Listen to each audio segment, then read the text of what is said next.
up and up, up and up.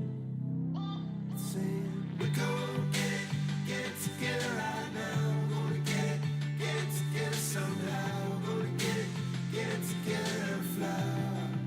Whoa, we're gonna get it together right now. We're gonna get it together and flow. We're gonna get it together and go up and up and up.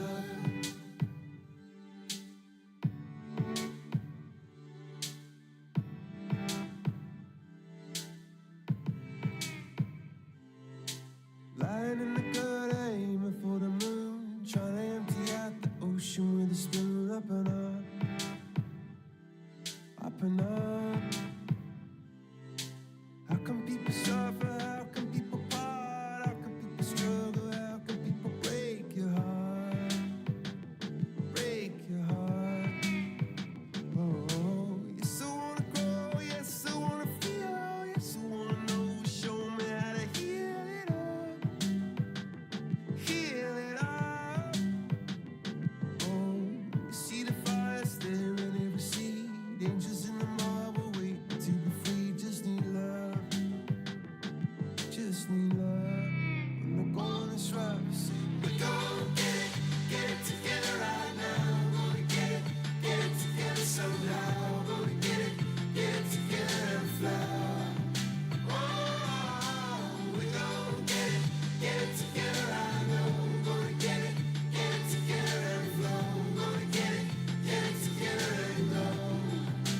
But you can say what is far for it. Close your eyes, take a risk. You can say it's mine. Clench your fists, see the sunrise as it gives.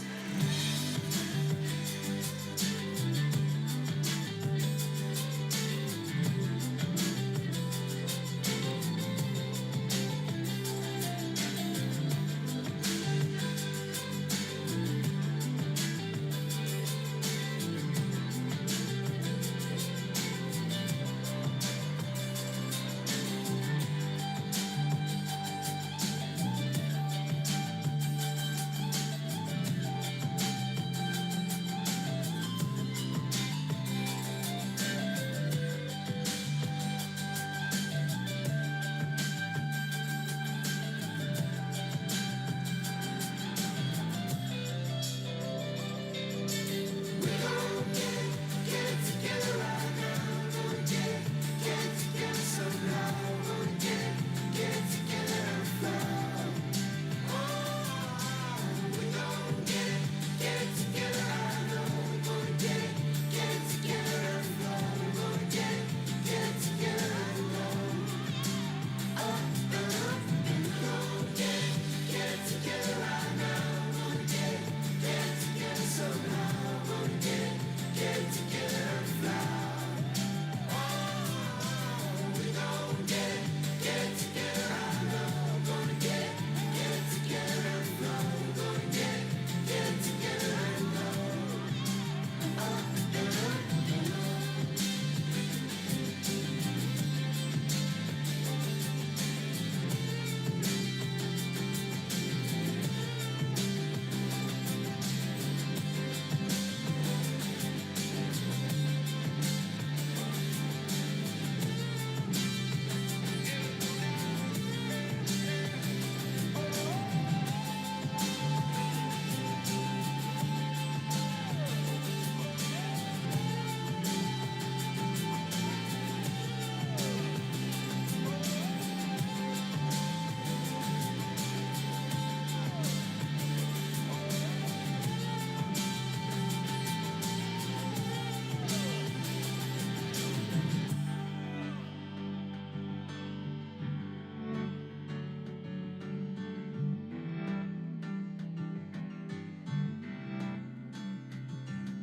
Fixing up a car, driving it again. When you're in pain, when you think you had enough.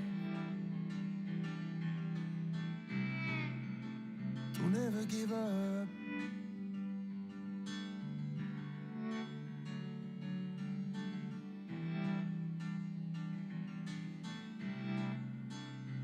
never give up. So don't you dare look back, just keep your eyes on me. I said you're holding back. She said shut up and dance with me. This woman is my destiny. She said ooh, ooh, shut up and dance with me.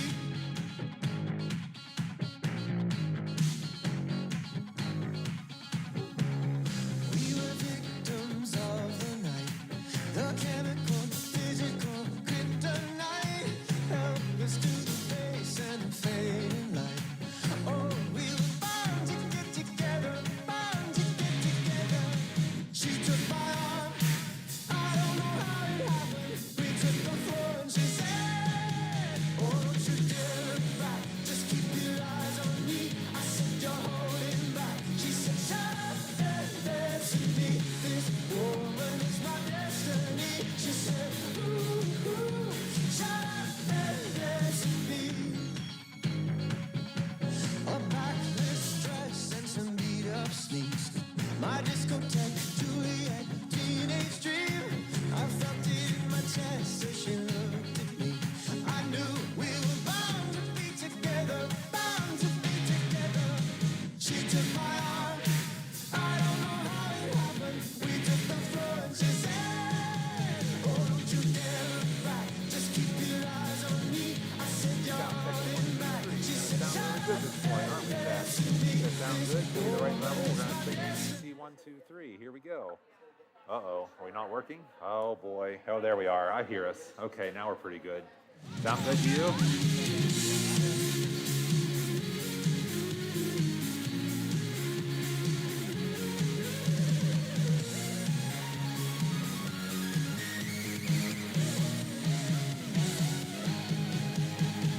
Deep in her eyes, I think I see the future. I realize this is my last chance. She took my arm, I don't know how it happened. We took the floor and she said,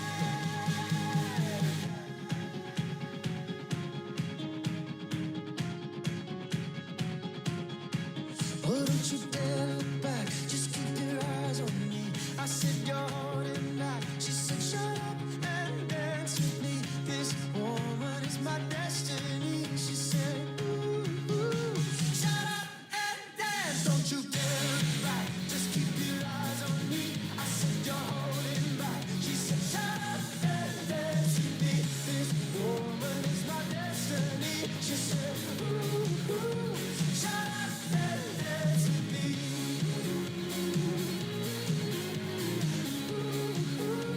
Shut up and dance with me.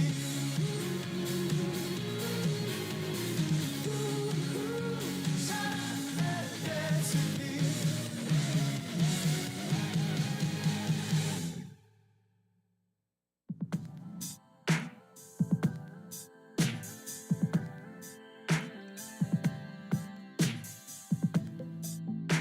It's a big, big world. It's easy to get lost in it. You've always been my girl, and I'm not ready to call it quits. We can make the sun shine in the moonlight. We can make the gray clouds turn to blue skies.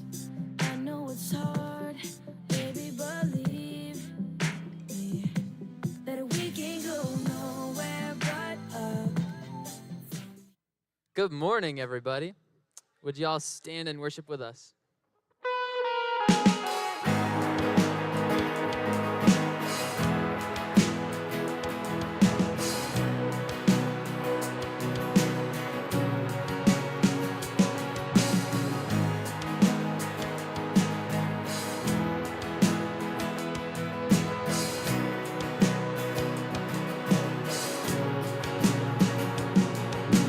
Christ is my reward.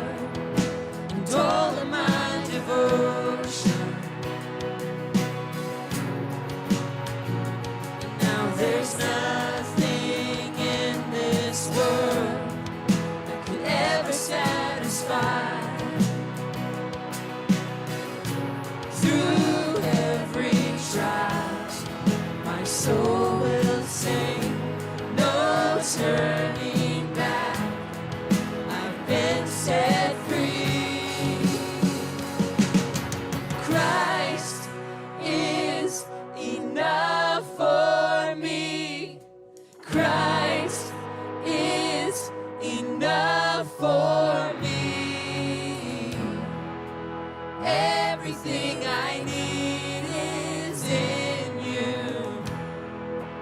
Everything I need. Christ, my all in all. My joy and my salvation. And this hope will never fail. Heaven is our home. Through every storm, my soul will sing. Jesus is here. To God be the glory. Christ is enough for me. Christ is enough for me. Everything I need is in you. Everything I need.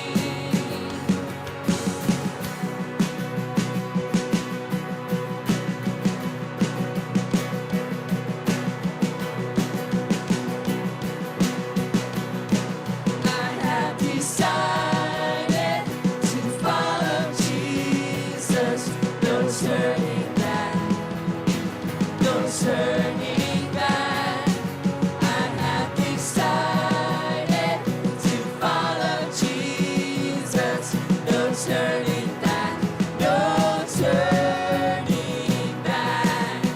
The cross before me, the world behind me.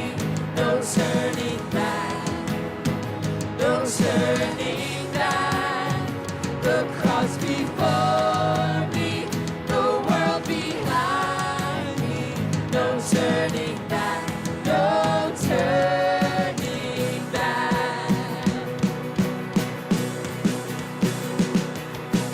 Christ is enough for me. Christ is enough for me. Everything I need is in you. Everything I need. Christ is enough for me. Christ is enough for me.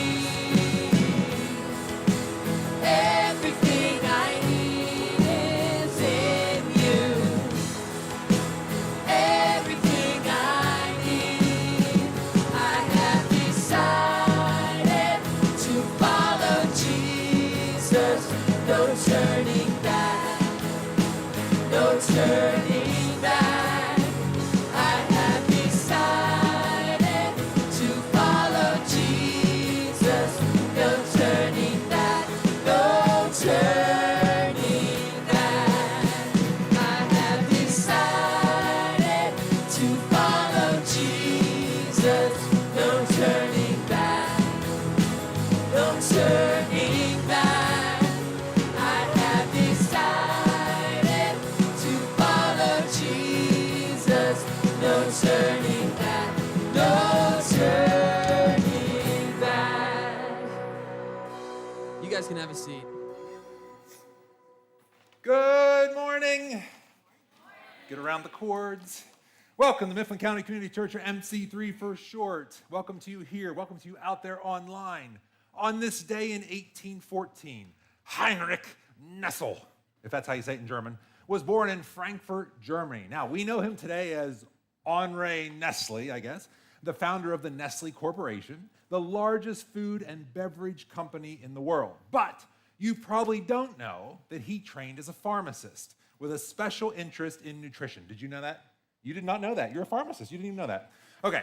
But it was this interest in nutrition that motivated him to want to address the alarming rates of infant mortality back in his day. So, in the 1860s, he combined cow's milk, wheat flour, and sugar into a digestible, nutrient-rich formula for babies who couldn't breastfeed. This product helped to significantly reduce infant mortality and started his success in the food industry. There you go. Hey, if you need anything this morning except for baby formula, we don't have any of that right now. You can please see one of our First Impressions High team members. They're in their bright orange shirts. For your information, we're going to pass our offering buckets here in just a little bit. You can continue to give through the website right there. We're going to finish up our morning right around 11:30. My name is Justin. I'm one of the elders, and just a few quick announcements to share with you this morning. So C3 Pastor Chris and his family are on vacation. They've been on vacation this past week. They're going to be on vacation this next week for some much-needed family time, some rest, relaxation. Just during this time, like we always say, please don't contact him or Dawn with any church-related issues or questions. If you have any issues you need answers or help with, please see one of the following. You can contact Pastor Sean, your prime group leader from the last cycle, one of the MC3 elders, or Christina, who is our admin assistant. Right there's her contact information. So please pray for Chris and his family. They would just have a great last week here, just resting and relaxing, and then he's recharged and ready to go when he comes back into the office, which will be 1 week from tomorrow, which is what? August the 18th. Ignition August break. So as a church, we are very committed to the importance of ministry rest. And because of this, we have, in August, our Ignition workers are not working this month. We're giving them a break. This is modeled by Jesus, where he took breaks. We read about that. This helps to avoid burnout, and so that we're ready to go, recharged whenever the time comes. So what that means is during the month of August, all the kids who have completed K through 5th grade are going to remain with their parents during the worship experience and during the point. Nursery and preschool are available for the younger kids. Okay, that's through the rest of this month. MC3 fiscal year runs from July to June. That means we just finished up here about a month ago. It was an amazing year. We saw God provide in some crazy ways. We saw people give more than ever, which has just been a tremendous God thing, okay? It's been a blessing. We have other amazing ways we're going to tell you about sometime here in the near future, which is just crazy stuff. But in the name of full transparency from a fiscal perspective, we have some summary cards, fiscal year end summaries from the 24-25 budget year. You can find out where the money goes kind of in a broad sense. And then if you have any questions about this, how we spend God's money as a church, you can talk to me, you can talk to one of the other MC3 elders. And then last thing, the all-new fall cycle of prime groups and student prime. You're not going to be in student prime. Sorry, buddy. You're leaving for college. And student prime, whatever. For September through November is coming. Everybody needs to sign up for a group. They've changed a little bit. That's okay. Groups fill up fast. And so we're just giving you the heads up that sign-ups will open next Sunday, August the 17th. Have a great morning of worship. I am Jean David. And I am Christopher Lee.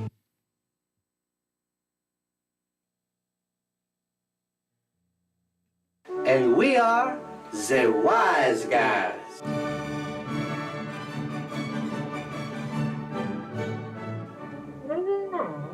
What did you say?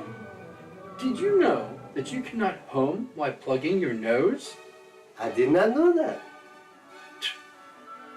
You better wise up.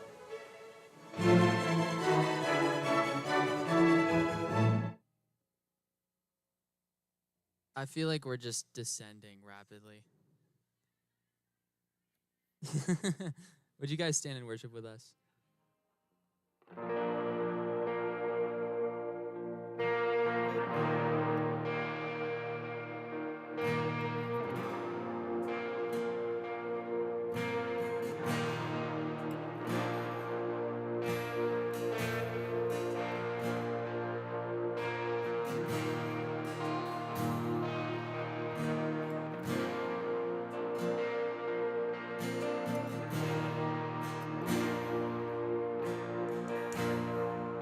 In the crushing, in the pressing, you are making new wine. In the soil I now surrender. You are breaking new ground. So I yield to you and to your care for me.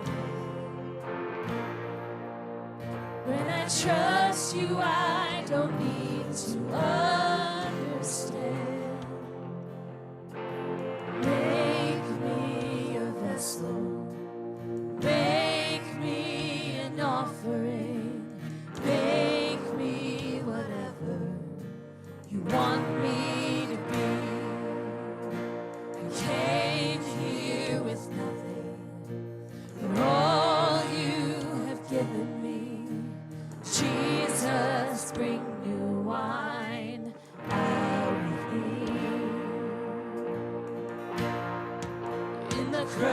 washing, in the pressing, you are making new wine. In the soil I now surrender, you are breaking new ground. You are breaking new ground. So I yield to you and to your will. When I trust you, I don't need to understand. Make me your vessel. Make me an offering. Make me whatever you want me to be. I came here with nothing, but all you have given me. So Jesus, bring new wine out of me. Jesus, bring new wine out of me. Jesus, bring new wine out of me. 'Cause where there is new wine, there is new power, there is new freedom, and the kingdom is here. I lay down my old flames to carry your new fire today. 'Cause where there is new wine, there is new power, there is new freedom, and the kingdom is here. I lay down my old flames to carry your new fire today.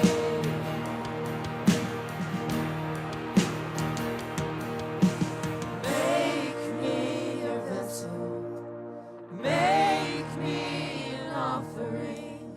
Make me whatever you want me to be. I came here with nothing, but all you have given me. Jesus, bring new wine out of me. Jesus, bring new wine out of me. Jesus, bring new wine out of me.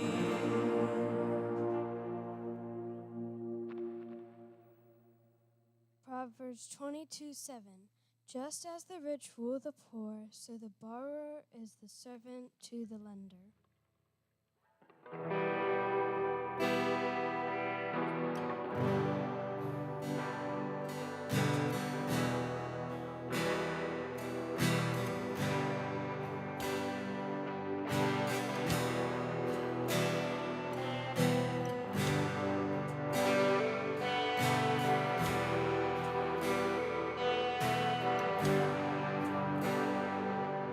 These pieces, broken and scattered, in mercy gathered, mended and whole, empty-handed, but not forsaken. I've been set free. I've been set free. Amazing grace, how sweet the sound that saved a wretch like me. Oh, I once was lost, but now I am found. Was blind, but now I see. Oh, I can see you now. Oh, I can see the love in your eyes, laying yourself down, raising up the broken to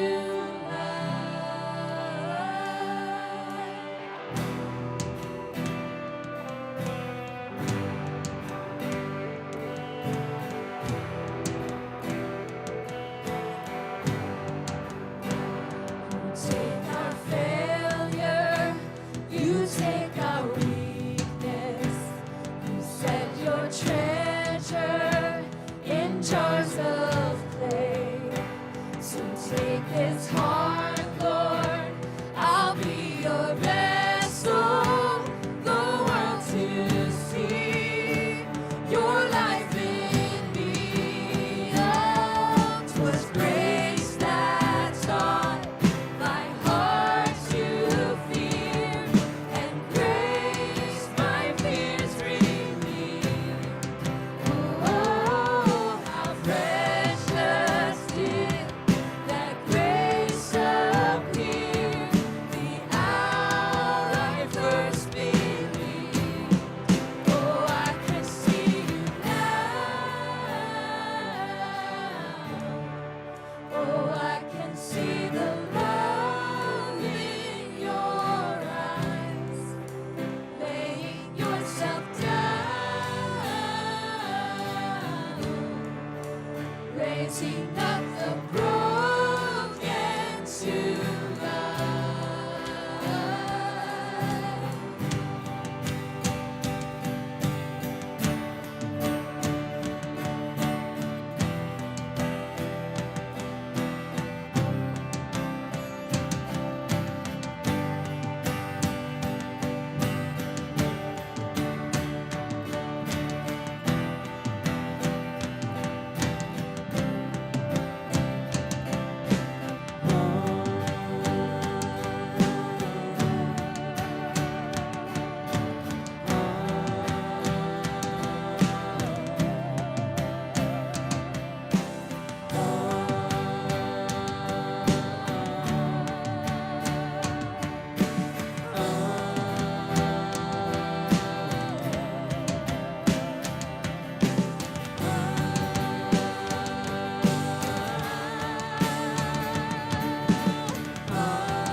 We've been there 10,000 years, but shining as the sun.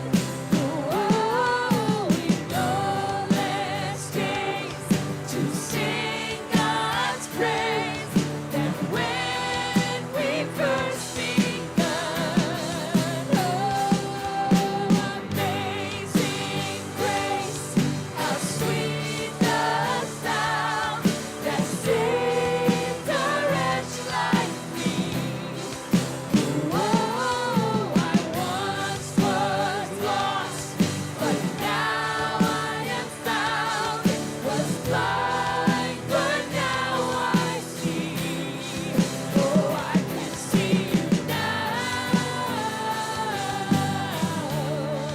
Oh, I can see the love in your eyes, laying yourself down, raising up the broken to life. Oh, I can see you now. Oh, I can see the love in your eyes, laying yourself down, raising up the broken to life. Oh, I can see you now. Oh, I can see the love in your eyes, laying yourself down, raising up the broken to life.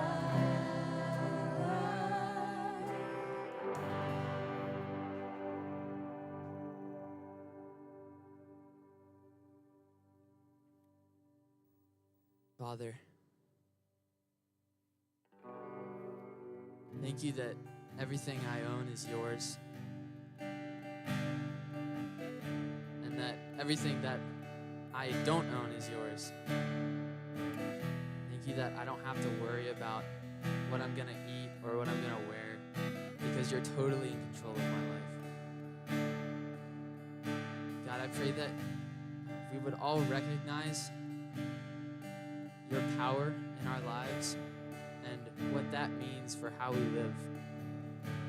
And I pray that you would give us a heart posture that is completely dedicated to you in the way that we spend our money and in the way that we eat and in the way that we do everything. God, I pray that you would make us more like you. Give us faith, God. In your name we pray. You guys can pass the offering buckets.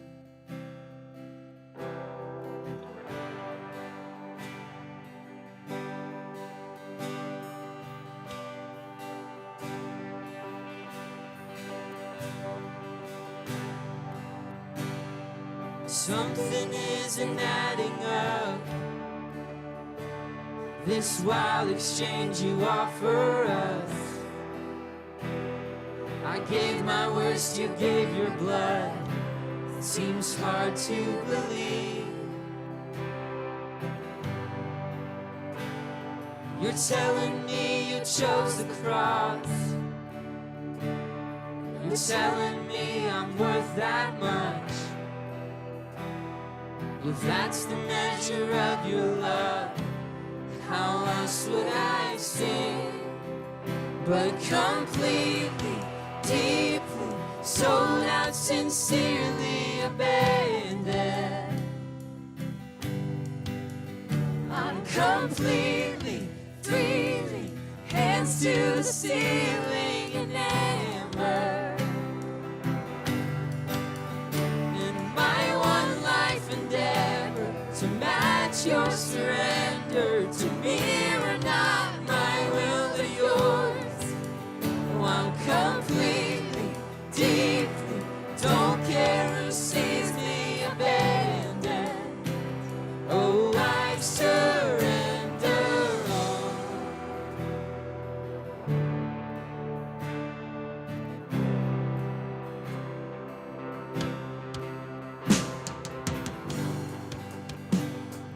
I just can't get over it.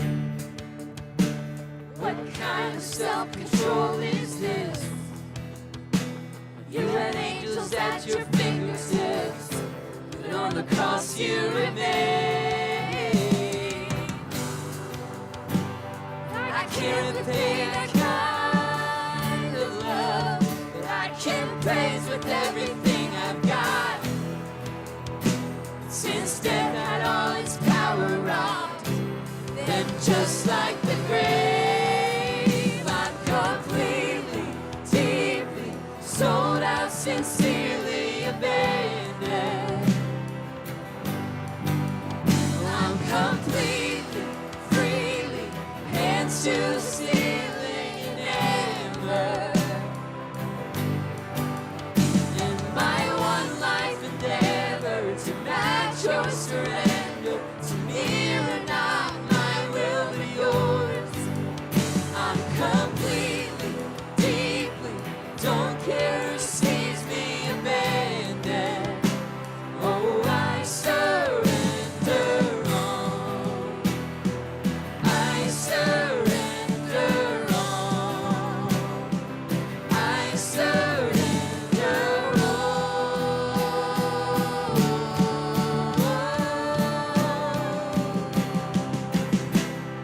The whole of my heart, the best of my soul, each phase of my life, each breath in my lungs, consider it yours, Lord. Consider it yours, Lord. The failures I hide, the victories I don't, the battles I fight, each crown that I wore, consider it yours, Lord. Consider it yours, Lord. All the glory forever, the grave that you won, the praise of the heavens, the kingdom to come. Oh, consider it yours, Lord. in yours. I'm completely, deeply, so now sincerely abandoned. I'm completely, freely, hands to the ceiling, enamored. And my one life endeavor to match your surrender, to fear or not, I will be yours. I'm completely, deeply, don't care who sees me abandoned. Oh, I surrender all. You'll never leave me abandoned. Oh, I surrender all. Beautiful. You guys can have a seat.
This is why you're supposed to do these things ahead of time. I did not do that. Okay, well, hey, good morning.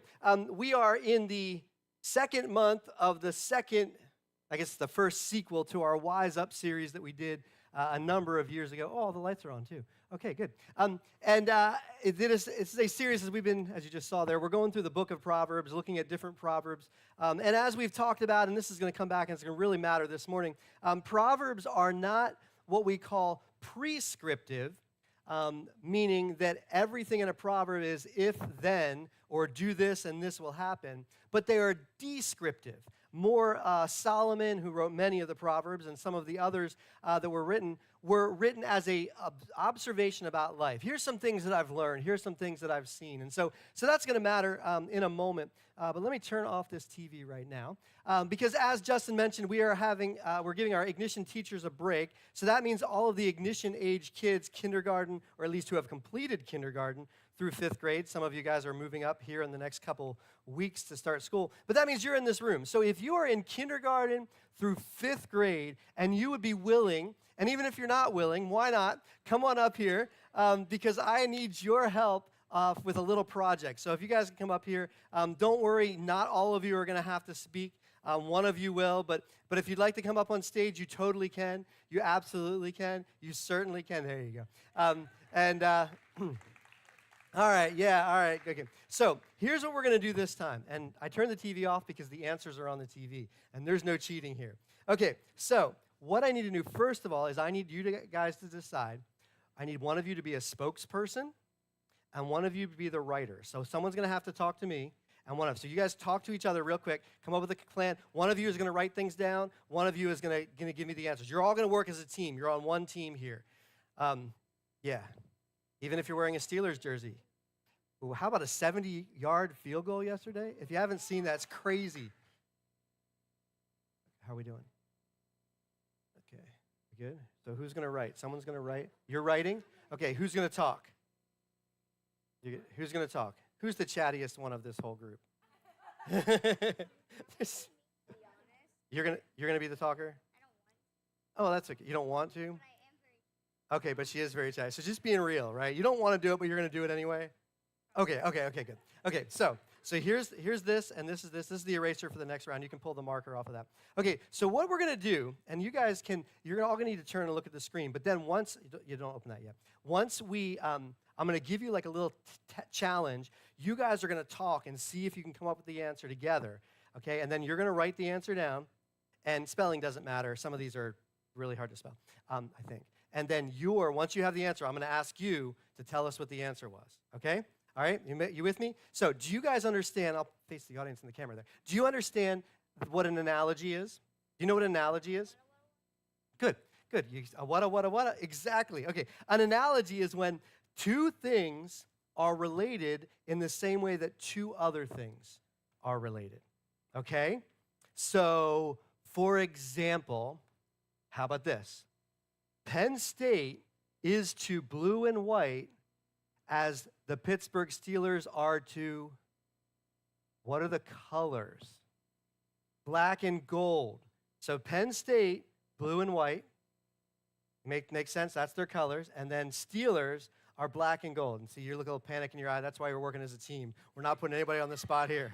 Okay, all right, so these are gonna that's maybe a little bit more difficult, but we're gonna work on some analogies, okay? So let me explain something too. When I say Penn State is to, the two little dots, that's like how you write an analogy. It means is to, right? You all know that, right? You guys know this? Come on, you with me? Okay, good. All right, so is to, blue and white, and then there's 4 dots, and that means just as this is the other. And did you get a picture of all these wonderful people up here too? Okay. All right, hey, smile for the camera too, because we're getting our Instagram shot.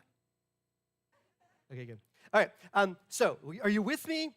You got it all under control? Good, I am sure. That's what I love it. Okay, so look at the screen. Here is the first, I'm gonna work your way through this. So, first one, Phineas. Are you aware of Phineas? Okay, Phineas is to verb. Phineas is the verb, okay? Do you know who those guys are a little bit? You guys can talk. Just as, there's a little symbol, just as, Phineas is the verb, just as Mario is to who? So Phineas and verb, so get that together and discuss. Once you think you have an answer, write it down, and then we'll get an answer. No audience participation. I mean, you can participate with yourselves, but don't give them the answers.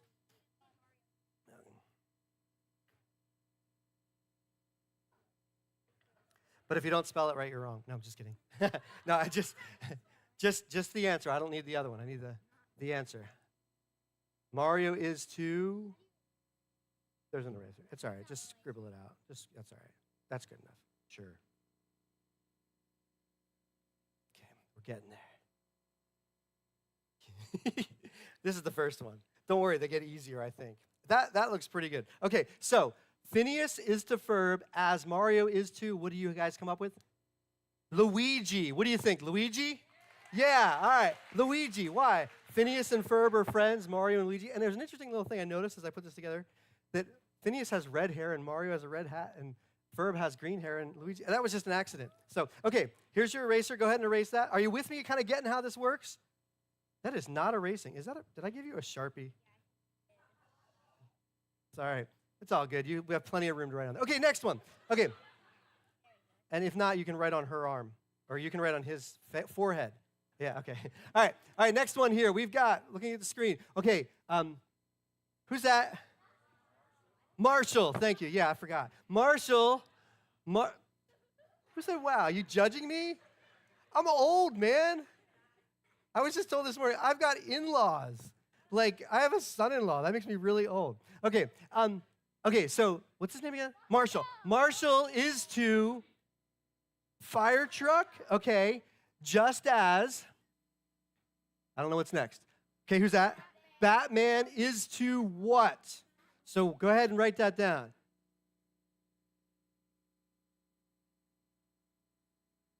What are those, rescue pets? Paw Patrol, that's it, okay.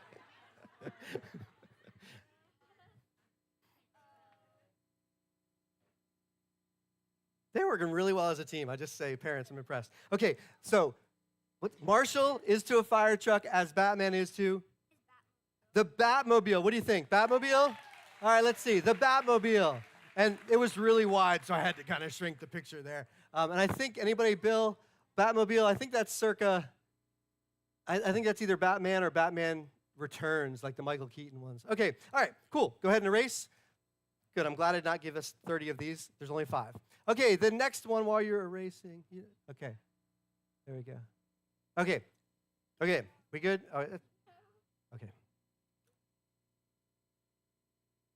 Okay, we're good. All right. So Mickey Mouse, with me, okay, is to Pluto. Pluto. Mickey Mouse is to Pluto. All right. This is weird if you think about it. Just as Superman is to what? So talk about this one. Little modern reference here if you're up on your current DCU.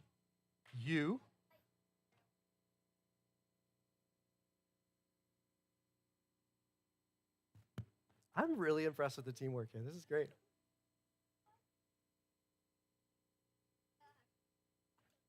Okay, Mickey is to Pluto as Superman is to Crypto. How about crypto? Yeah, all right. So Crypto is the wonder dog. Did you ever think about that? Goofy is what? A dog who's like human with Mickey and Donald, but Pluto is a dog, but he's the pet. I'm not judging. He doesn't have clothes. Okay, so there you go. If you walk around without clothes on, you become someone's pet.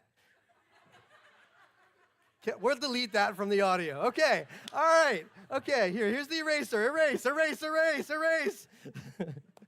Okay. All right. What do we have next? Okay, Dad. Okay, next one we've got Darth Vader. Okay, this one's a little bit nerdier. This is Darth Vader. It's nerdier. Okay, are you enjoying your seat there? Okay, Darth Vader is to his lightsaber. Okay, again, now we're getting really nerdy here. If you need audience help, you can ask some nerds in the audience. Okay, Darth Vader is his lightsaber, just as Doctor Who is to what? Doctor Who. They're like, who is Doctor Who? Okay. Anybody? Okay. There's some answers down there. Okay. Hey, run down and get an answer. Right there. Go ahead.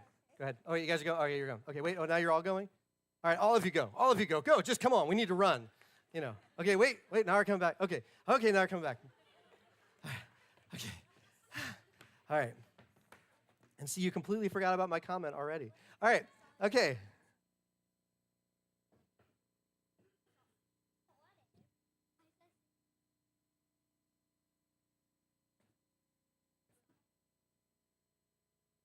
They're like, this is dumb. This is like nerdy. Like, yeah.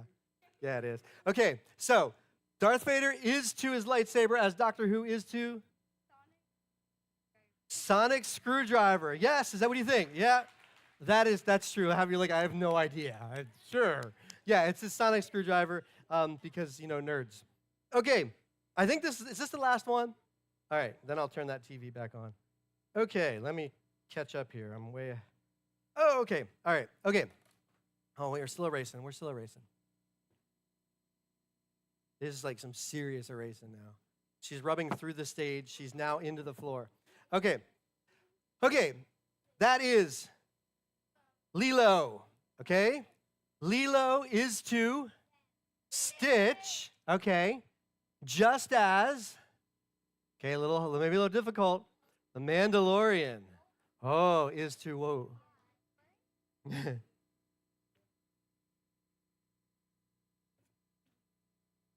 All right, Lilo is to Stitch. We're bringing together both generations, animated and then the live action animated one.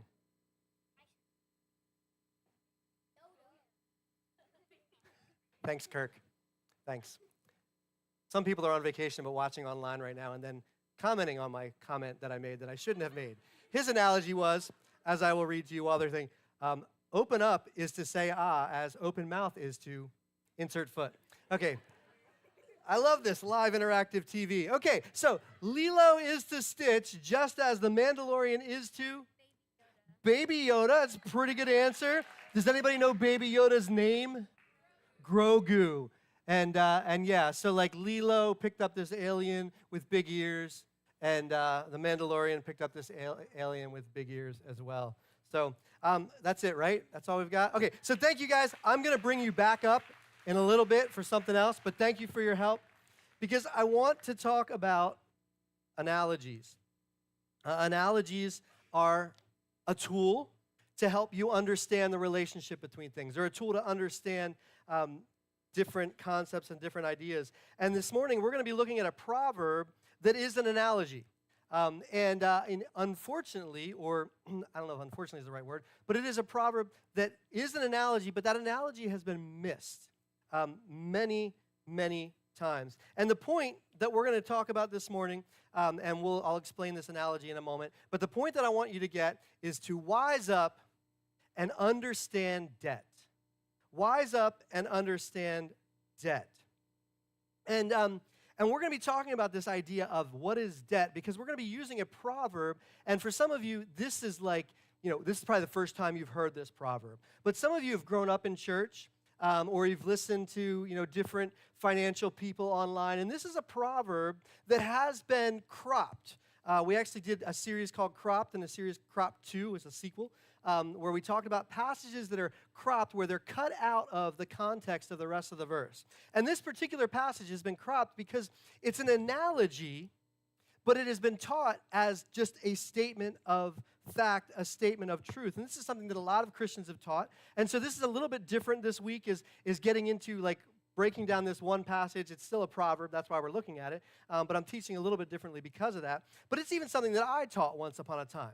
And the way that the passage it comes from, Proverbs 22, verse 7. And so Proverbs 22:7, and Lily read that for us this morning. She read a different version, which I'll talk about why in a second. But the second part of this verse, it's often used, again, in church circles. And if you're like, I don't know any of this context, I don't have any of this baggage, great. That's great, but maybe you can learn something through this today. But the proverb is often cropped as the borrower is slave to the lender. The borrower is slave to the lender, and this is the NIV version. And the way it's been taught, and again, I was one of these people that taught this once upon a time, is that borrowing makes you a slave. And nobody wants to be a slave because slavery is wrong, which it is. Therefore, if you borrow or if you go into debt, you are wrong. Therefore, debt equals sin. And so if you use a credit card, or some would say if you get a loan of any type, or some would say even a mortgage, some would say paying a student loan, depending on where people line up in that, would say this is sin, this is wrong. And I just want to use this morning to help us understand, maybe understand what debt really is and what this passage really is. And again, I'm not pointing fingers because I was one of the ones that taught this. And it's a very nice little thing. Like that sounds so totally true. Like nobody wants to be a slave. So nobody should be borrowing because you become a slave. But what I want you to see here as we talk about this is there is a missed analogy. There's an analogy that is in this passage, and it totally changes the way it is understood, the way it is interpreted. And so what we're going to do, I've got 93 slides this morning. I usually average in the mid-20s. So that makes you feel really good. We got plenty of time here. It's just going to get warmer outside, and you're going to be here in the air conditioning. So you are totally fine to be here till 1 a.m., 1 p.m., all of it. No, the reason I have this is because you're going to see in a moment, we're going to be very particular about this particular passage. So what we're going to be doing is we're going to be reading it in reverse to understand how this passage works. And let me just, I don't want to embarrass anybody, but how many of you have ever heard at some point the idea that borrowing is wrong or borrowing is sin, or heard that borrow is slave to the lender? Okay, that's cool. And I want to do it in reverse because as we look at it in reverse, it's going to maybe take on a different understanding. So the first thing that we see, and this is very, very basic. I'm going to be very, very basic here. The first thing is we've got in this passage is the lender. The lender is the first part here in this analogy. And so as you look at the verse, and we're going to be in the NLT version, New Living Translation, and the reason why is that the NLT, as you'll see, really explains the analogy. It says this is an analogy. So the first part is the lender in Proverbs 22:7. And again, we're going backwards. So the lender. What is the lender? It is a person that loans money. This was, again, written in Hebrew, and the word comes from two words together. And the interesting thing is that the word literally means a person in authority who is wrapped up with something. And so a lender, and again, our context, we're like lender, we always see like, Ebenezer Scrooge or something like that. But context here, the word just means someone that is wrapped up with something else, someone in authority wrapped up with someone else. And so that's the first part of the passage. Again, very basic. So reading in reverse, we've got the lender, but then the next thing we see is where the analogy begins, or the second part of the analogy concludes. Sure. The lender is servant to. So there's a relationship here. Just as there's a relationship, there's a connection there. And that's the next part of the verse. So in verse, it's always in verse 7, but it says servant to the lender. So this is the NLT. It uses the word servant. The NIV uses the word slave. And what we need to understand is that neither of those words mean probably what you think they mean. Because we live in America, we live in 2025, and let's just say post-Civil War America. And so we understand, we at least think we have a context, a concept of slavery. And of course, slavery is, people grabbed from Africa and forced to serve white people, forced to serve people in America, and, for no money. You know this, you know the picture, you know the story. If you don't, study your history. And so when we think about slavery or servant, like that is an awful, awful thing, and it should be. But in the biblical times here, that is not what they had in mind. And as a matter of fact, we did, and it's on the slideshow loop, like I said, we did a series called Crop 2. And Crop 2 was about these passages that are in the Bible. And the one week that we talked about this was, it was called Chained. And one of the concepts that people have used based on this passage in Exodus, which I'm not going to read, is like, whoa, wait, God is saying that everyone should have slaves. God supports slavery. And in the context, the full context, and again, if you don't know what I'm talking about, you can listen to this online, you can watch it online. The full context was God was like, no, God was actually making things better. He was making things better for people, not encouraging slavery, but saying, how can we help people? But because slavery back then was how you paid off your debt. It was, let's call it, as probably a much better term that you're all very comfortable with, employment.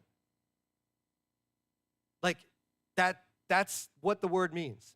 Back then is that if you wanted something, you needed something, you would say, hey, can you help pay for this? Can you front this loan and I'll work for you? And again, on the point that you can listen to for that week of Crop 2, actually God was like, you know what, and I just want you to be clear, when you have someone that's working for you to pay back your money, if they don't pay it back in 7 years, you have to release them from the debt. Like he actually added extra layers to protect people that were working. And so, it'd be kind of nice, probably, if your job, your boss is like, all right, guys, hey, look, you're coming up on 7 years. It's time for you to give you the rest of your retirement. I don't know. You get all of it. And so this idea of servanthood, biblically, in the context of the time, just meant that you were someone that was working for someone else. And what we see in Proverbs, as I said, is a simple statement of fact. That you know what? When you work for your boss, you have to work. Now, I realize there's some millennials that struggle with that. Because I'm old, I can say that. No, I shouldn't say that. No, but you know what I mean, that idea of like, what does work mean? Work means to work. And so the writer of Proverbs is saying, look, if you have to borrow from someone, you're going to have to work for them. It is what it is. It's the way it is.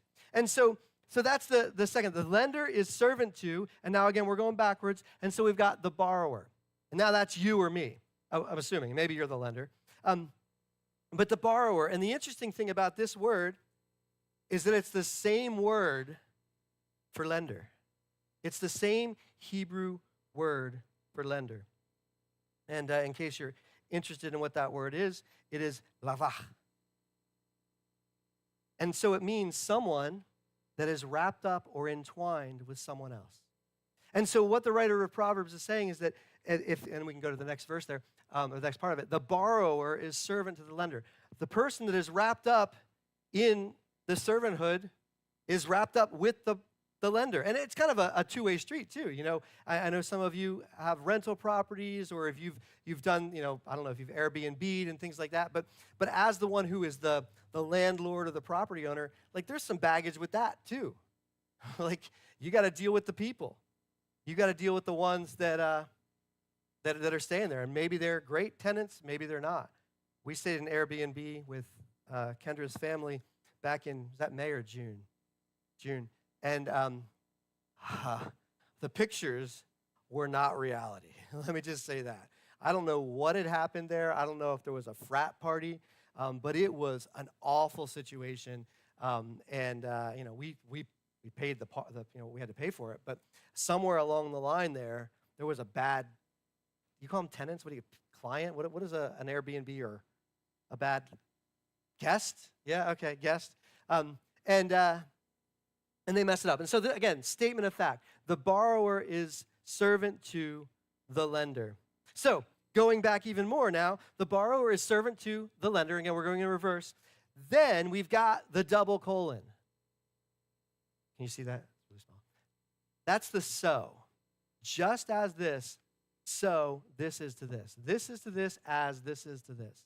And so then that's what the NLT includes here in the second part of Proverbs 22:7. So the borrower is servant to the lender. And that so is so important.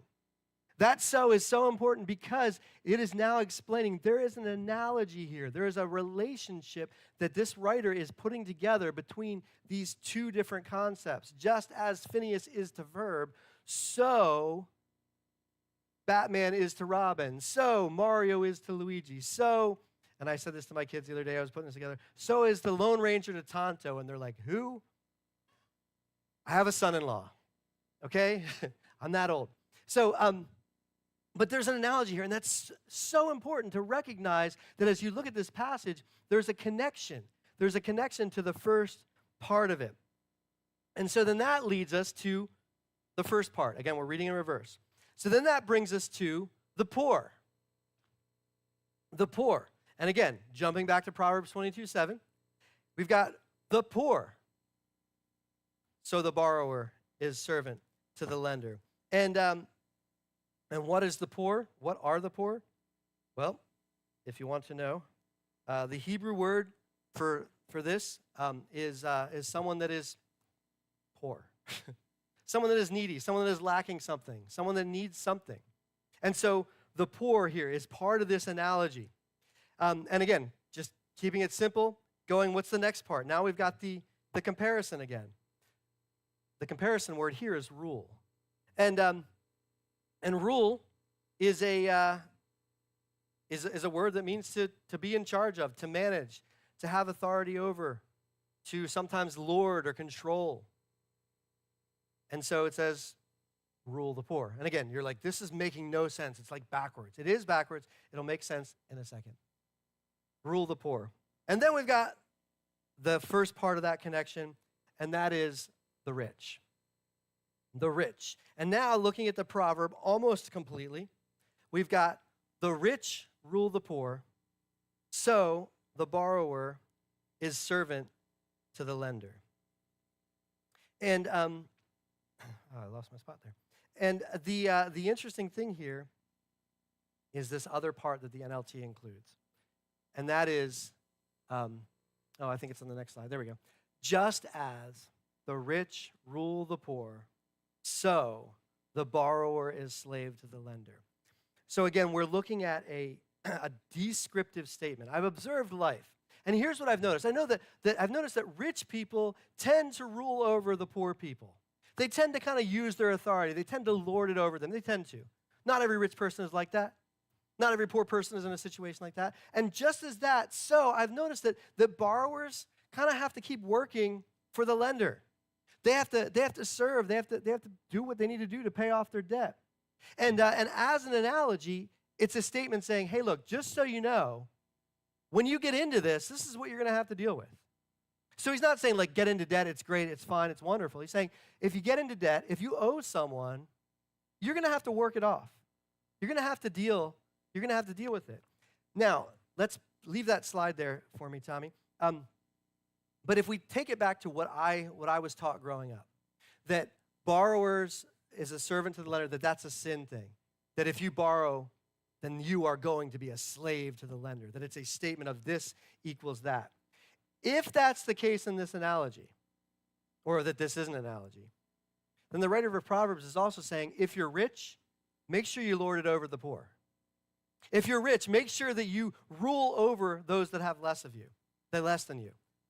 And of course, I would think most of us would go, well, God wouldn't say, hey, make sure that you grind people into the ground if you're above them. If you have more than them, make sure you to take what they have, and so it's even worse. That is not what this is saying. And again, if we were to take that part, then we'd have to take the second part saying, okay, then that means that borrowing is sin, because anyone that borrows has got to be sinning. And the whole thing is that this is simply a statement. And the conclusion simply is this. This is the conclusion right there. Just as the rich rule the poor, so the borrower is servant to the lender. So that borrowing has its drawbacks. And poverty has its drawbacks. And on the flip side, being a lender has its drawbacks because you've got someone that you have to kind of count on. And being rich has its drawbacks because then there's other things you have to deal with. There's extra layers of stuff. I mean, a monk living in a monastery doesn't have to deal with oven control panels breaking, transmission seals leaking, saltwater filters breaking again. What else broke? Fridge filter suddenly deciding that instead of putting the water in the fridge, it puts the water under the fridge. Like, a monk doesn't have to deal with that. And people are like, oh, I'll just become Amish. You still have horses and carriages and wheels. But a monk, I already got the bald going on. But that's kind of what this passage is talking about. Like, just when I observe life, the writer of Proverbs is saying, when I see these things, these are what I notice. These are just some observations. And it's a statement of observation. It's descriptive, meaning I'm describing what I see. It's not prescriptive, saying, if you're rich, you should rule over the poor. You should lord it over them. Or if you borrow, you're going to be a slave. It's an observation of what is happening. It is a missed analogy. And so the point is wise up and understand debt. Now, what I want to do here, trying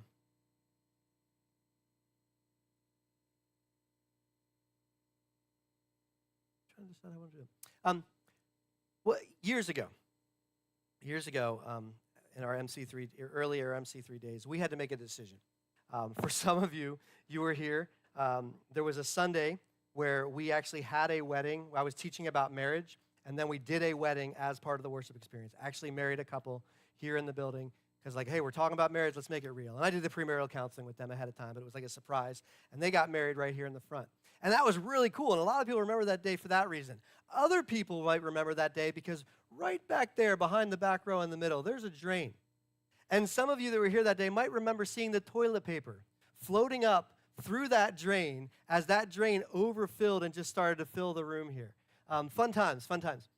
And so we got in touch with the important people that we need to get in touch with, and plumbers, and eventually the borough was here. We had all sorts of people, and they put a vacuum on, and they snaked through and put a camera in, and eventually determined that we had, and this is a thing, it's like layers of basically roofing material. They used to make sewer pipes out of that, and they would layer it into layers. And this is this is an old building. So this is in the probably the 1940s or 50s is when this building was originally, or at least the property originally started to work on. And so and this was out under the blacktop. This was out under the sidewalk. This was out going to the street. And it was basically, it had collapsed. And if we don't want every time we flush the toilet for everything to come back up in the building, we needed to get that repaired. And we got a quote from multiple places. I forget what the actual number was. It was something like $20,000 to fix this. And really weren't many options. And so we had to sit down as elders saying, okay, as Justin already shared about our the fiscal year, the summary, we had to say, okay, how does God want us to manage his money? What is the best thing? What is the right thing for us to do here? And so I remember in that time going, okay, wait a second. We kind of don't have any money. And borrowing is sin because we're going to be slaves, because I remember learning that and teaching that back in the day. And instead I said, why don't I just take I took some time. And I went through the entire Bible. And I found, where does it talk about saving? Where does it talk about spending? and where does it talk about borrowing? And and so I kind of put all those together, and I want to, as we kind of wrap up here, I'm going to throw out a whole bunch of verses. And I'm not even necessarily going to give you, I'll give you a little commentary.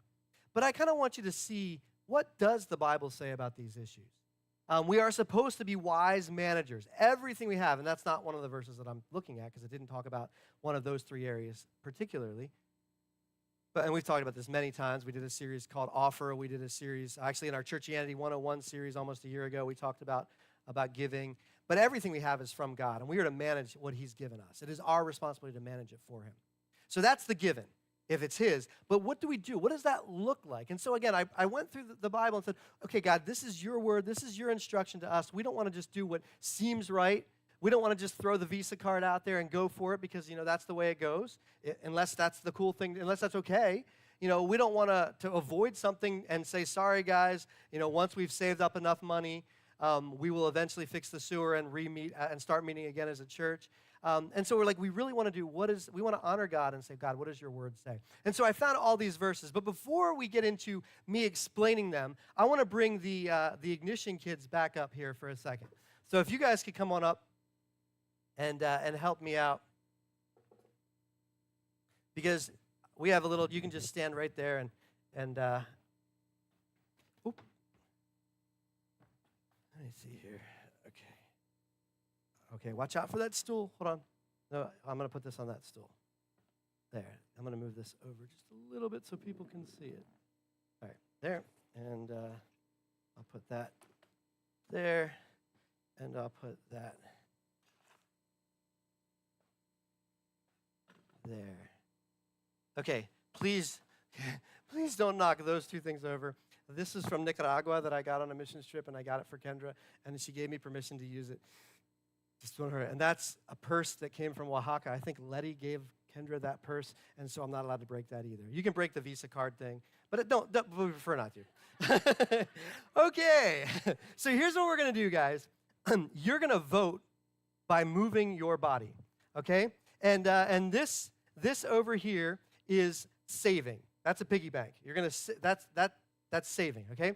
This here is debt. This Visa symbol here is debt or credit card or borrowing. And then this over here is purse. This purse is going to represent spending, okay? And I'm going to give you a verse. And you guys, you're welcome to get audience help if they want to point you one way or another. I'm going to throw a verse on the screen, and then, what are you doing? Just going to hold it. Okay, all right, so, yeah, okay, you were saving that. Okay, so don't be intimidated by her, okay? But I'm gonna put a verse, and it'll be here, right here as well, and you need to decide, is this, okay, thank you for the distraction. They all love you, yes. So you need to decide, is this verse about saving, borrowing, or spending? And there's 9 of these, so you're gonna have to each vote. If you think it's spending, you're gonna stand here. If you think it's borrowing or debt, you're gonna stand here, and if you think it's saving, you're gonna stand here. Do you kind of get that? And again, you can look at your parents, you can get audience help if you want with that. You with me? It'll be right here on the screen, or it'll be up there on the screen. Okay, here's the first one. These are all out of order, because I mixed them up. I don't even know what the order is. The first one is Luke 12:18. Then he said, I know, I'll tear down my barns and build bigger ones. Then I'll have room enough to store all my wheat and other goods. Do you think that verse is talking about saving, borrowing, or spending? I'll tear down and have enough room to store all of my wheat and other goods. What do you guys think? All right. All right. You keep going down there? Are you going down there? Or you get on the other side so we can all fit? Okay. All right. So this passage, and we'll talk about it more, is saying, okay, I'm looking into saving. I'm going to store up. I'm going to save all of my wheat and other goods. So yes, that verse is about saving. The next one. Owe nothing to anyone except for your obligation to love one another. If you love your neighbor, you will fulfill the requirements of God's law. Owing. What does it mean to owe? Does that mean you owe something if you had to borrow something from somebody? Maybe? All All right, we're going with the credit card here. Okay, so you think this passage has to do with borrowing? It does, because if you borrow, you owe something to someone if you borrow from them. So good. Okay, next one. Ecclesiastes 5:13. There is another serious problem I have seen under the sun. Hoarding riches harms the saver. The saver. The saver. Hoarding riches harms the saver. Yes, excellent. This passage is about saving. Okay, and we'll come back to all of these. The next one is Luke 14:33. So you cannot become my disciple without giving up everything you own. Is that about saving, spending, or borrowing? Giving up everything you own. Giving up.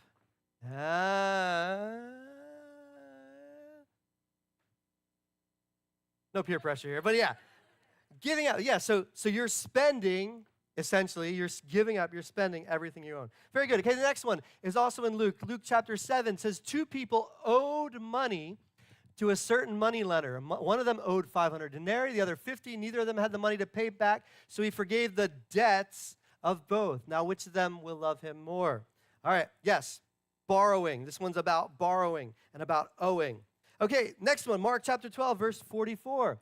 They gave out of their wealth, but she, out of her poverty, put in everything, all she had to live on. She gave everything, all that she had to live on. All right, that's about spending. And you're like, these don't actually tie into spending. Perhaps there's a reason. Okay, they gave everything out. Okay, next one. Genesis 41 says they should collect all the food of these good years that are coming and store up the grain under the authority of Pharaoh to be kept in the cities for food. Very good. The passage is about saving.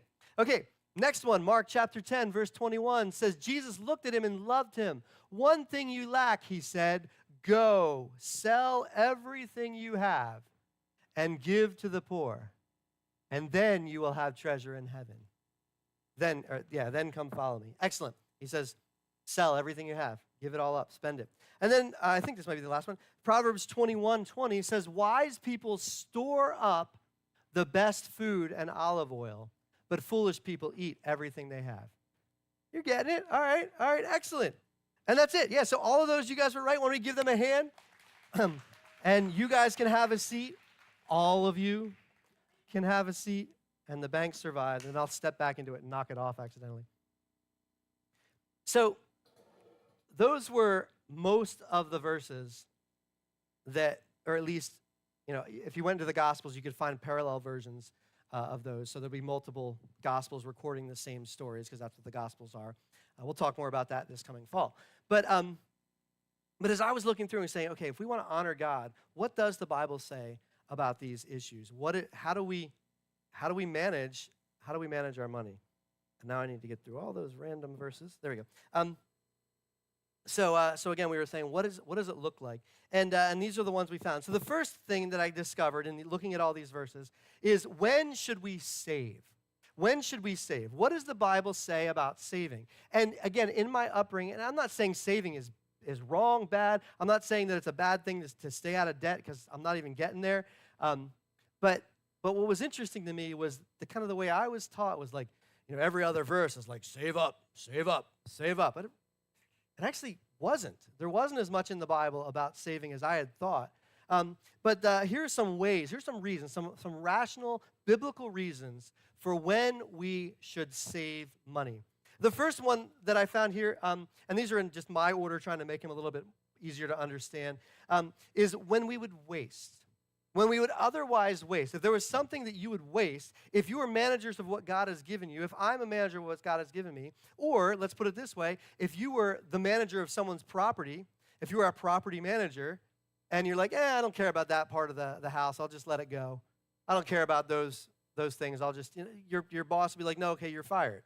Because your job is to manage it well, manage it for me. And so if there was a point where we would waste, that's when we should save it. And in Proverbs chapter 21, verse 20, as we already saw, but I'll explain it a little more, it says, wise people store up the best food and olive oil, but foolish people eat up everything they have.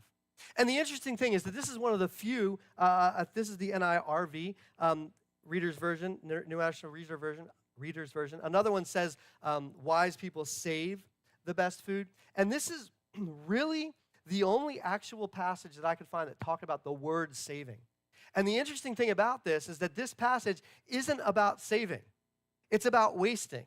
And the analogy, again, same kind of thing. There's a comparison here. What wise people store up the best food in olive oil. Like if you're wise, if it's good, I'm going to save it. But the focus here was about foolish people. It's not about saving, but about wasting. Because these foolish people, they just eat up everything they have. They don't save anything. They just waste it all. And so there's wisdom. The Proverbs writer is saying, look, there's wisdom in a holding off. Like, you don't need to just waste it. Just because you have it doesn't mean you need to spend it. Just because you've got it, it doesn't mean you need to get rid of it. He says there's wisdom to saving, because fools, they just, I got money, I'm going to spend it. I got money, I'm going to spend it. I got this thing, I'm going to get rid of it. And the writer of Proverbs is saying, this is what I've noticed. The wise people, they tend to save some things. But it's the foolish people that just eat it up and waste it. So that's one example, one reason when we should save is when we would waste. Another reason that I found biblically is when should we save? We should save when we know a future need. When we know that there's a need coming up, a financial need is what I'm getting at. And of course, we're talking about money here. We're not talking about intangible things such as, time is tangible, or relationships, but we're talking about, dollars and cents. But when we know there's a future need, it makes sense to save. And of course, you probably know this passage from Genesis chapter 41. I just read a snippet of it earlier, and I'm even reading a snippet of it now. But the story is this. Through a really cool set of circumstances, Joseph, one of the 12 sons of Israel, becomes second in command to Pharaoh. He's second in charge up there. And God had given him a vision. And this vision was that there are going to be 7 years of plenty, of abundance. It's going to be wonderful. Egypt is going to do really well. You're in charge of Egypt. But then there's going to be 7 years of famine, when there's nothing. All the crops will be decimated. The livestock will be decimated. And so Joseph was put in charge of knowing that this was going to happen, knowing that expense was coming, was to save. And so this is what Joseph said to Pharaoh. He said, let Pharaoh appoint commissioners over the land to take a fifth of the harvest of Egypt during the 7 years of abundance. He says they should collect all the food of these good years that are coming and store up the grain under the authority of Pharaoh to be kept in the cities for food. This food should be held in reserve for the country to be used when? During the 7 years of famine that will come upon Egypt, so that the country may not be ruined by the famine. And so there's an upcoming expense, and there's wisdom there to say we're going to save because we know that's coming. If your car is on its last wheel or leg and you know that you're going to, it's okay, save some money for another car. If you know that your taxes are coming due, save some money for your taxes. We have our taxes are escrowed right now, and if you know what that means, that's fine, because I don't really either. But it means in a few more years when we pay off our house, we're going to have to actually pay our taxes. And so we have to plan for that. We have to save. And I'm not paying taxes. Saving for things that are coming. If you know there's an expense coming, saving for it makes sense. Because if you go into debt, you're going to have to work maybe extra hard. If you have to pick up a second job when you could have saved the money, there's other things that are involved there. Now you're taking away from family time when, if you had saved for that expense that you knew was coming, then there's wisdom there. So we should save when we would waste, when we know a future need. We should also save when we can control our future.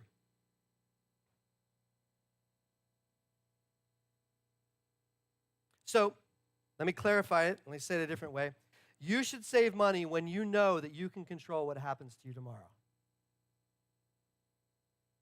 You should save money when you know that what is going to happen as you drive out of this parking lot, you are completely in control of. You're like, what? You can't. You can't control your future. You can't. And we like to try. We like to, do it through all sorts of different ways, controlling, people, relationships, and money is one of those things. And there's interesting, when you see saving in the Bible, aside from that passage that we saw there in Genesis, every other time, it's actually a bad thing. It's actually a negative thing. And in Ecclesiastes chapter 5, this was written by Solomon. We did a series called Life Stinks, way way back at the beginning of MC3. And Solomon is at the end of his life, wisest human that ever lived besides Jesus. And he gets to the end of his life and basically says, life stinks. It's all meaningless. It's worthless. It's pointless. I've been observing my life, and I thought I had everything. I saved up all my money. I thought that was it. I had lots of wives, hundreds of wives. I thought that wives were the answer. And concubines are another thing. We're not going to talk about that. Ignition in the room. He says, I had all these things, all the pleasures, and it was pointless. And he said, here's one of the things he discovered and shared. He says, another serious problem that I've seen under the sun.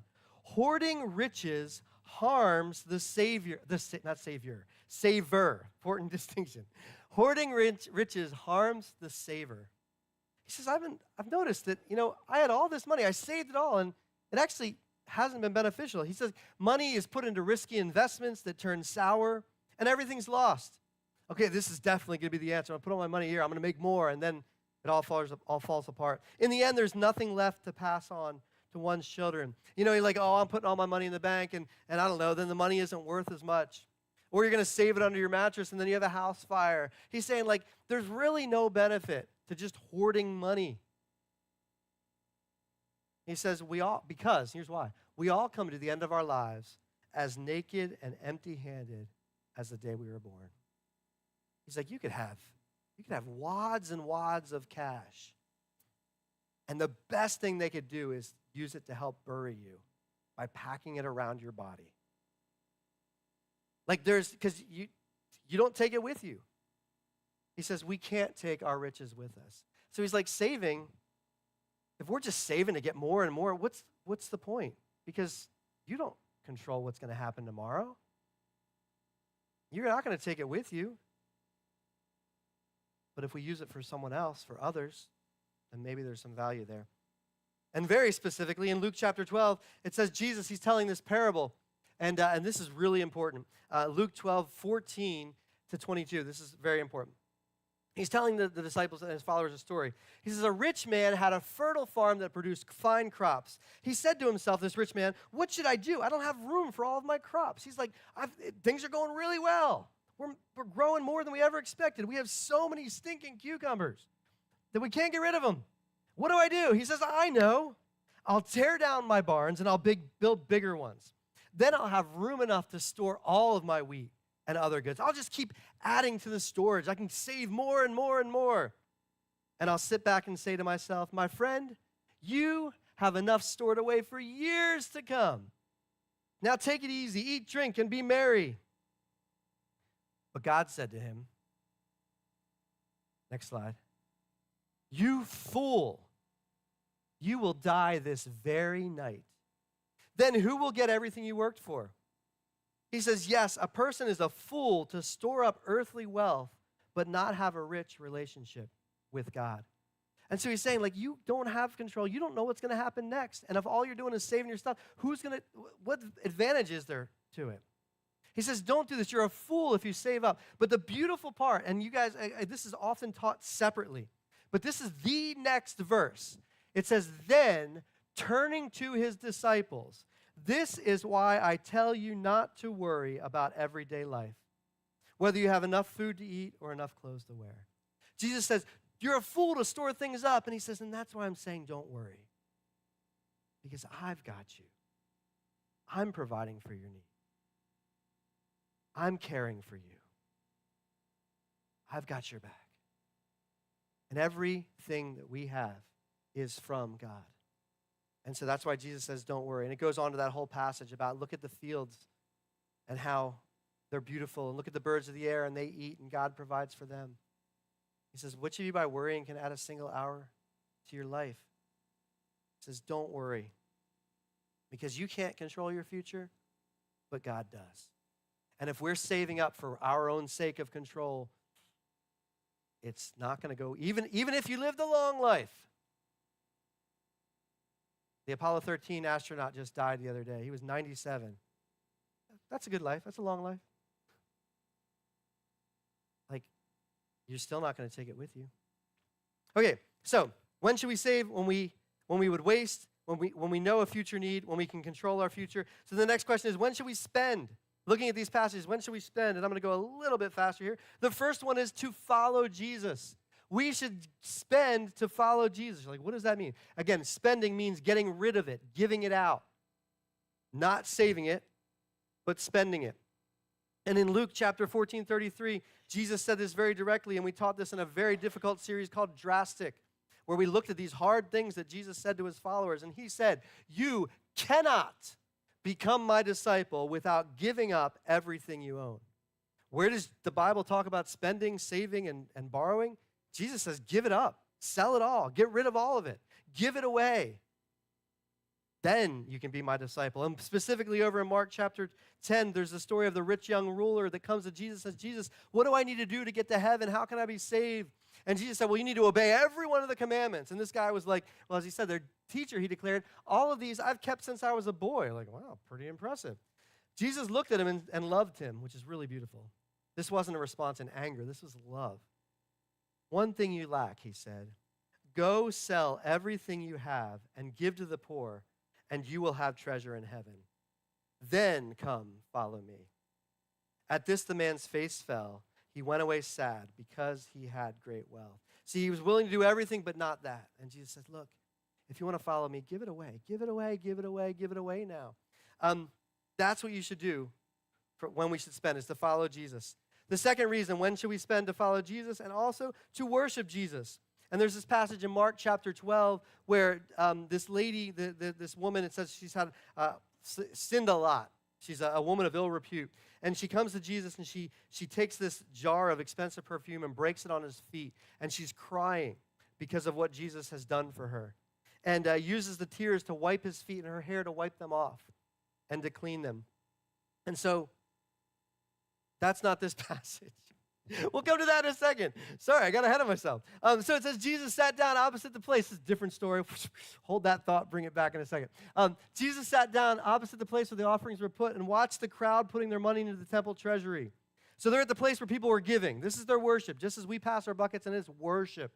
These people were giving at the temple. Many rich people threw in large amounts, but a poor widow came and put in 2 very small copper coins worth only a few cents. Calling his disciples to him, Jesus said, truly I tell you, this widow has put more into the treasury than all the others. They all gave out of their wealth, but she out of her poverty put in everything, all she had to live on. And so this woman says, I want to worship Jesus with everything. And that's when we should be spending. We should be giving it away, saying, Jesus, I want to worship you. If it costs me everything, then I'm going to do it.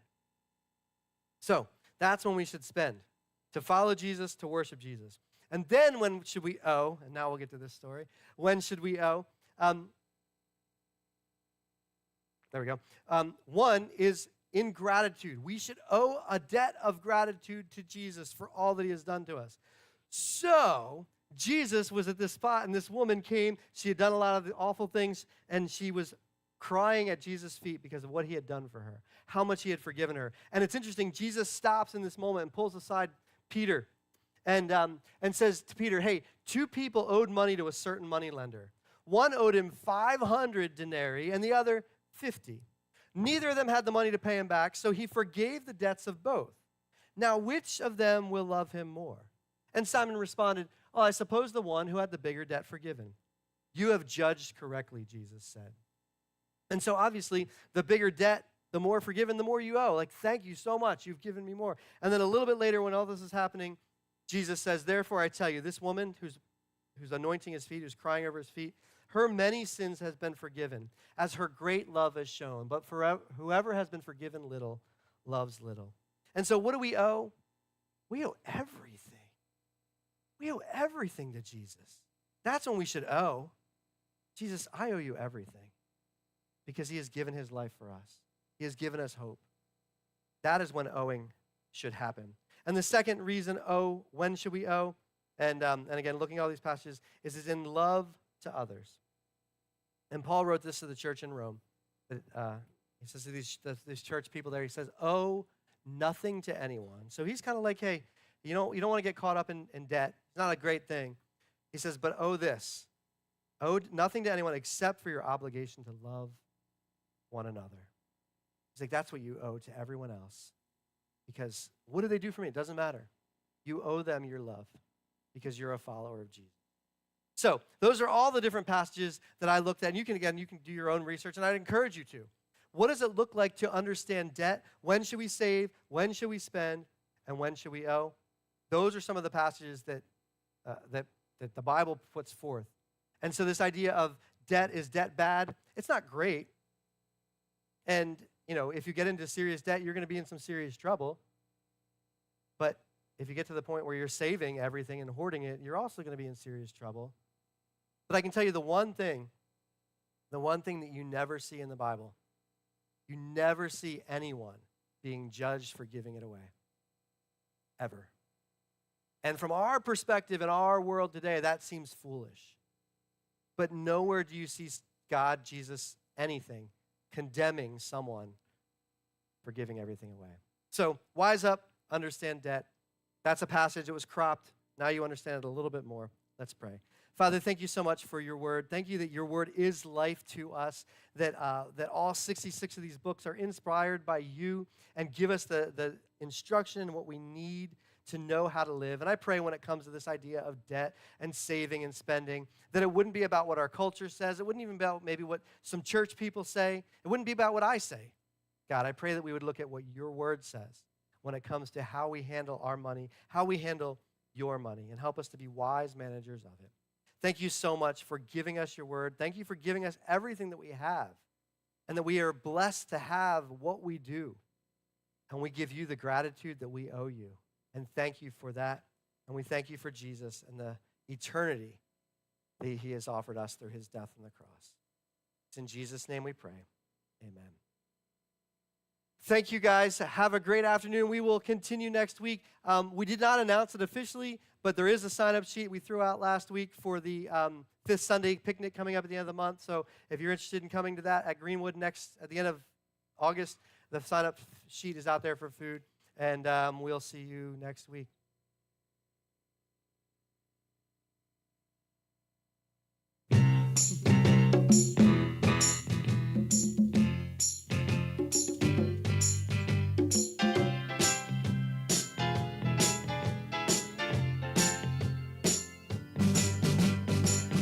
Why do you build me up, buttercup, baby, just to let me down? And mess me around, and then worst of all, you never thought, baby, when you say you will. But I love you still, I need you more than anyone, darling. You know that I am from the start. So build me up, buttercup, don't break my heart. I'll be over at 10, you told me time and again, but you're late. I wait around and then I run to the door, I can't take anymore. It's not you, you let me down again. Baby, try to find a little time and I'll make you happy. I'll be home, I'll be beside the phone waiting for you.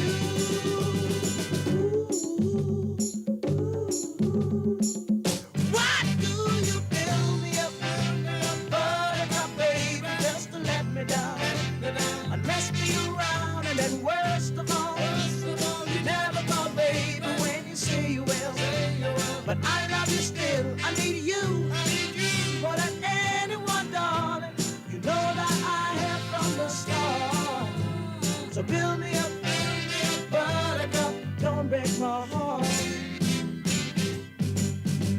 You are my toy, but I could be the boy you adore. And you just let me know. Although you are true, I'm attracted to you all the more. Why do I need you so? Baby, try to find